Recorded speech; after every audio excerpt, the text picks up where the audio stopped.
Hey, Jason, it's time to talk about your favorite thing in the world. Are you ready? Oh, chili dogs? Nope. Dark Souls 2. Why am I here? Why am I here? Because you're the person that I do the reviews with, and you want to got so many other people. You want to do this. So, Jason, you know that sit here. Absolutely nobody that I currently hang out with on a regular basis, right? Yeah. Into Dark Souls at all. I've tried. Yeah. It's just not going to happen. It's not going to happen. But so we reviewed Dark Souls, and it's weird to me that Dark Souls 2 actually came out this year. I keep forgetting that it hasn't been out for like what a year did you and a give half. Dark Souls 2? Do you remember? I think it was a 4.5. 4.5. Yeah. Okay. And I stick by that. I thought about lowering it afterwards, but then as I went back and got back into it, I decided that was appropriate. So as of last week, or I don't know whenever this is going up, but as of a couple weeks ago, the last of the third DLCs that you get with the Season Pass came out, and I've now played all three of them. We're going to review all of them as one thing, because the DLCs are $10 a piece, and it's $25 for all three of them. Okay. I figure it's kind of garbage to make a recommendation, yay or nay, on two of them or whatever. So I mean, are they all developed by the same team and everything? I believe so. Okay. I believe so. So we're going to run these down one at a time, and I'm going to kind of give a mini review and a mini score, but then we're going to give an amalgam score for all three of them.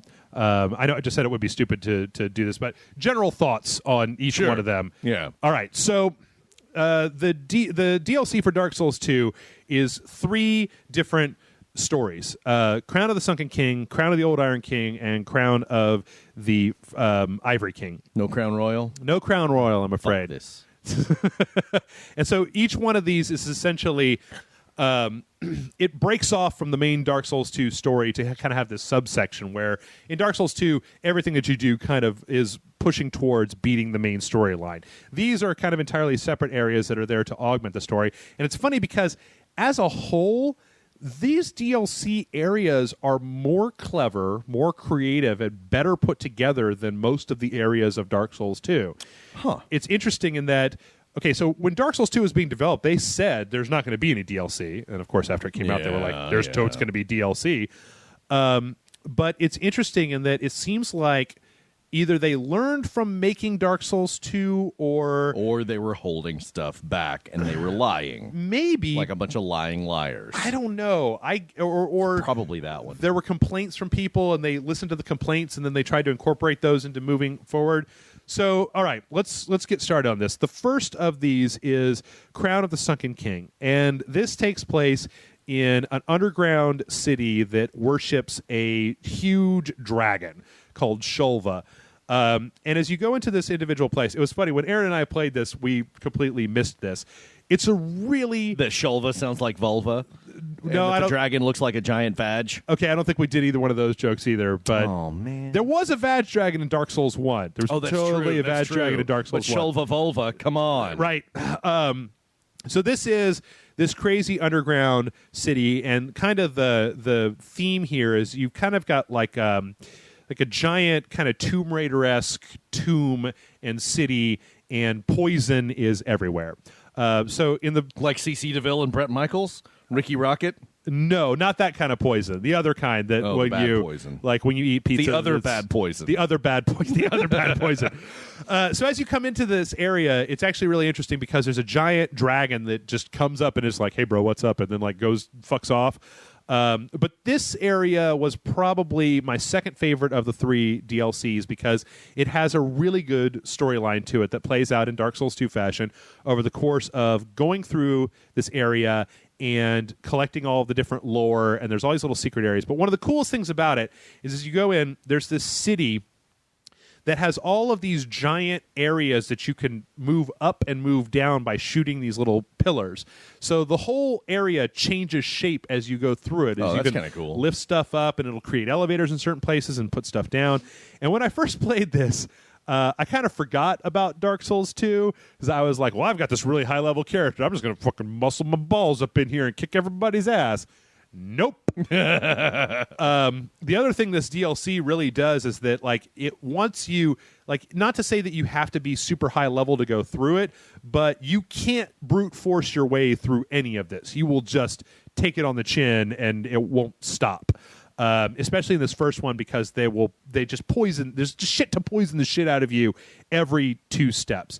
But this particular area is divided up into basically kind of a city place, and then there's a temple, a large temple that's got a lot of like traps and doors that open, walls that turn around, and spikes you can put up and down that you can use kind of against your enemies. You can open up a lot of these different little subsections. There's some really creative enemies. Like there's some that are like these wraith knights, essentially, that you can hurt them, but you can't hurt them very much with your weapon.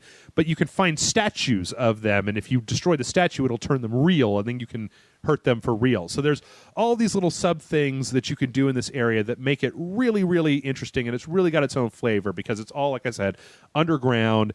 I mean, it's really cool. And then from there, you go down all the way to the bottom of this level, and there's some things that tie back into the main storyline that flesh that out. There's the whole theme of this has to do with the crowns and the kings of these different areas and how they deal with their queens. Yeah. Which is kind of a theme from original Dark Souls 2. So each area has a different kind of king and queen storyline that plays out a different way that kind of shows you the relationship between the two of them. And in this one is probably the most directly antagonistic. But in this particular area, in the first Shulva Sanctum, there's 3 boss fights, I think. Maybe 4. No, I think there's only 3 boss fights, and they're all really interesting. There's one of them that's a little bit derivative. There's one where you're fighting these enemies that are, well, I'm actually not going to spoil anything, but they're very well put together, and they show what happens when Dark Souls 2 is kind of at its best, when it's being the most creative and putting you into this whole other world and demanding that you adapt to the situation instead of just being like, fuck you, I'm going to do what I want to. From there, you have the crown of the old Iron King. And this is actually my least favorite of the 3. This was the second one. This is the second one. And the third one is the last? There's not going to be any more? As of right now, no. Okay. As of right now, what I've said, no. The first Dark Souls had one set of DLC that was stronger than probably all of Dark Souls 2, in my opinion, just because it was absolutely fantastic and it really opened up a section of the story. These are different. And the reason the Old Iron King DLC is probably my least favorite is because it's the only DLC in the game that actually deals with a character from Dark Souls 2. The Old Iron King is a boss, a character that's inside of the game, and they really had an opportunity to flesh out his story in a few different ways.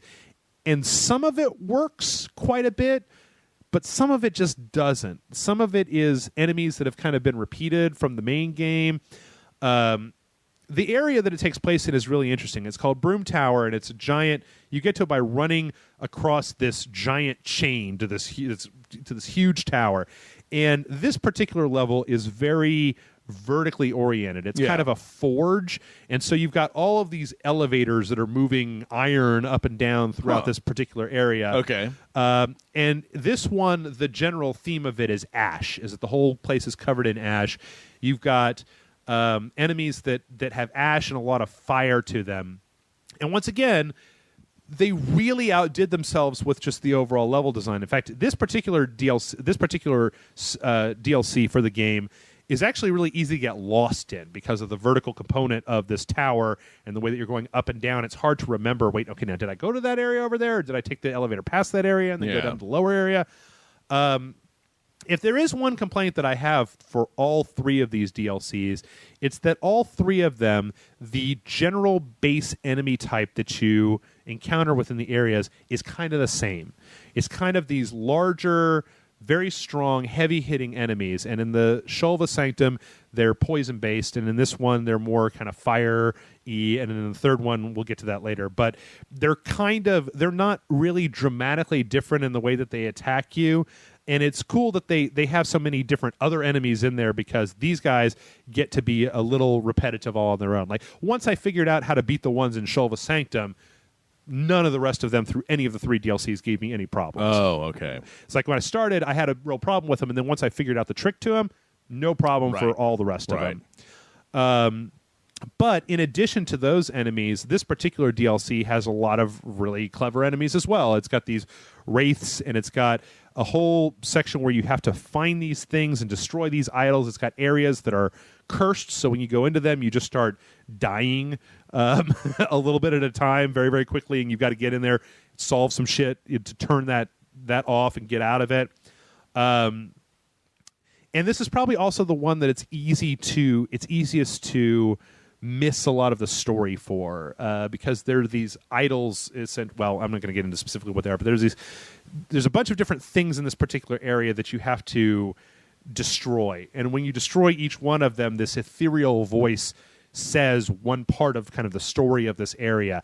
Completely went over my head when I was playing it. Like it just sounded like screaming to me, or I wasn't paying enough attention. But nonetheless, it's a really interesting area. Now, there's a subsection of this area that's a series of caves that lead to an optional sub-boss. I thought that was garbage. It was a lot of enemies. See, one of the things they did when they put out the DLC was they nerfed lightning in the game, the player lightning, which sucks because that's what I used when I played Dark Souls 2. Yeah. So in these caves, you get all these enemies that are using lightning, and it's so effective. And I'm just like, well, They didn't get nerfed. Right, what the fuck? I mean, your stats must be off the charts, regular dirt enemy bullshit guy. They've also added in all three of the DLCs a series of summonable companions that are computer-controlled NPCs that you can bring into fights with you.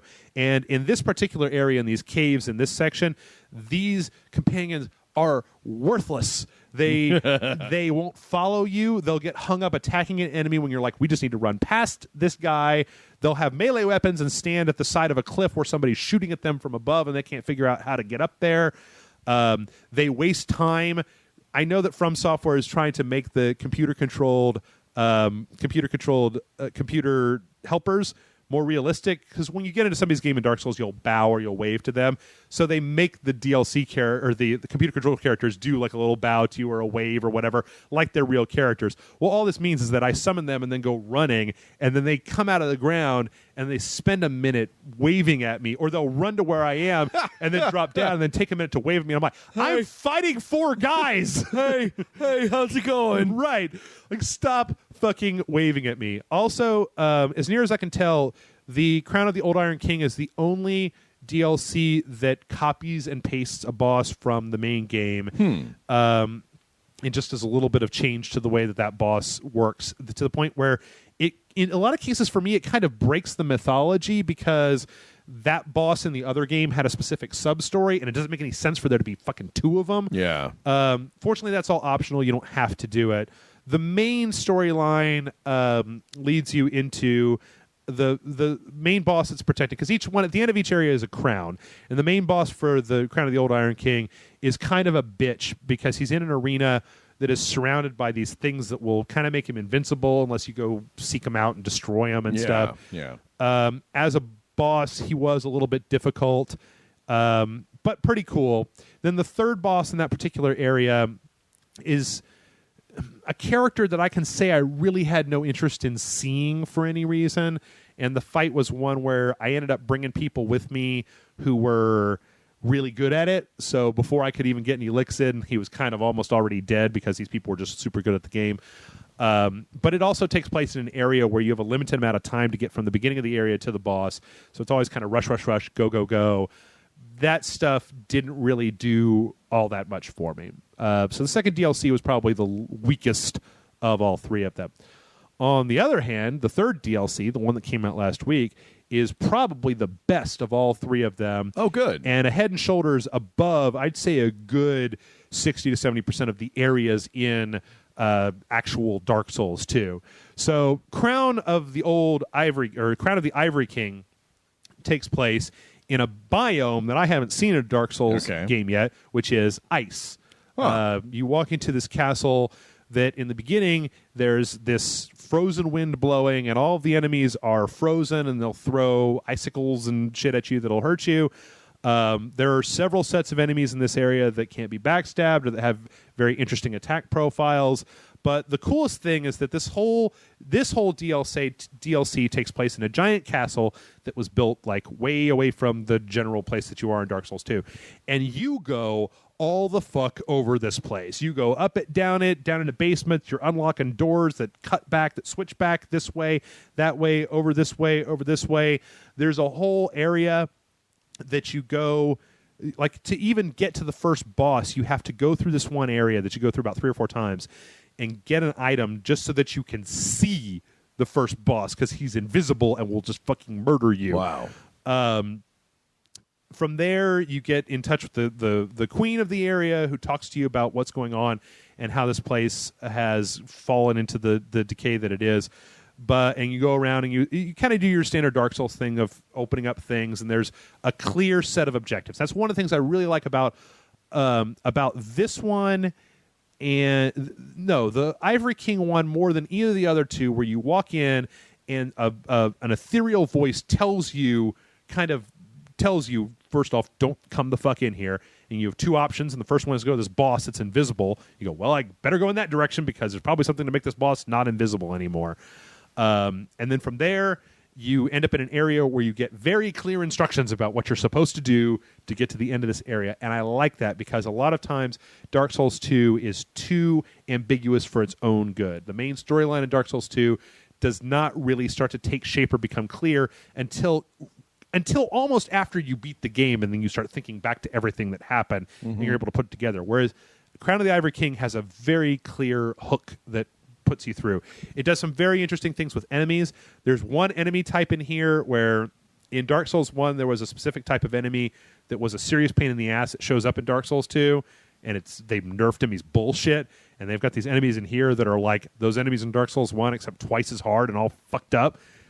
I liked it. It was a challenge. It wasn't so much of a challenge that I felt like I was ever getting messed up, but like the area changes a couple of times depending on certain things that happen. You can trigger events that will create shortcuts and cutbacks and stuff like that. Really just a fun thing. And when you get to the very end of that level, there is a really unique boss fight that comes in a couple of different tiers, which I think the bosses in this last DLC, I probably would have paid $15 for this DLC all by itself, because I feel like it was all 3 of these are probably anywhere between 6 to 10 hours, depending on how much. That's a full game. Yeah, how much you put into them. And the fact that I'm looking at Steam right now, and whether it's on sale briefly or not, Dark Souls 2 is $40. So $40 plus the DLC is $65, which ain't bad for, ostensibly 80 to 90 hours of Dark Souls 2, and then 30 to 40 hours of DLC, depending on how much you're going into it. And then as far as the Ivory King goes, there's one last part of the Ivory King DLC that takes you into an area that the likes of which I haven't seen in Dark Souls before, a very open area where you're snowblind and the most terrifying reindeer of all time, man. So there's plenty of bosses, and there's actually plenty of things to do even once you get done with the bosses. Like in the Ivory King area, there's a sub-objective that you can get that after you've beaten the final boss of that area, you can go back in and you can grind for this one particular type of item that when you get enough of them, you get another soul. There's optional bosses that you don't have to do that will give you souls that you can trade in for weapons and spells like you do in Dark Souls 2. The whole thing is just put together very well. There's even a last part where they've added an encounter into the main game. Anybody who's watching us play it on playing Dark Souls 2 on Patreon will have seen this, that once you get all of the crowns from the DLC, you can take them to this area and they become something special, which is really cool. All this stuff is really, really cool. And for the price of $25, I think it's totally and completely worth it.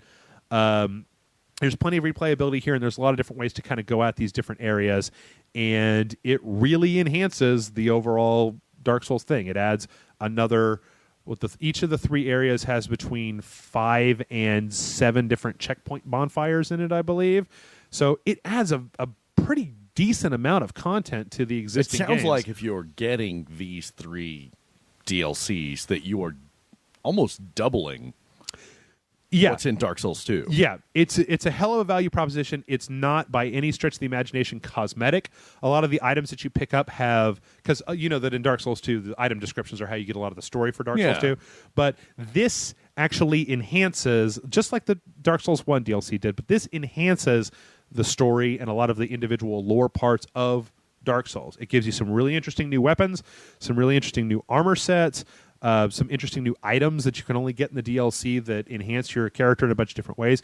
It really does add a bunch to the game. The only thing I'm curious about is why they couldn't have taken the level of creativity that's in the levels and the enemy design in these DLCs and have applied it to the main game. And I don't want to keep harping on that too much, but just like Dark Souls, the DLCs for Dark Souls 2 felt more like Dark Souls 1 than Dark Souls 2 feels like Dark Souls 1 as far as complicated and innovative level design goes. Yeah. So it took every single ounce of my creativity and what I know about Dark Souls 2 to get even to the end of these three, and there were some places where it was still just a big challenge to get to the end of them. So at the end of the day, I am going to give all the DLCs for Dark Souls 2 a combined score of 4.5, the same as Dark Souls 2. If you are in any way, shape, or form a fan of Dark Souls 2 and you want more of it, this is what DLC should be, motherfucker. Just more of the main game in a better package in a way that really enhances the storyline. Yeah! So, all right. I can tell how excited you are. I am. Can we stop talking about Dark Souls forever now? Until February when Bloodborne comes out. Bloodborne's not Dark Souls, man. That's something else. You believe what you want to, I'll believe what I do.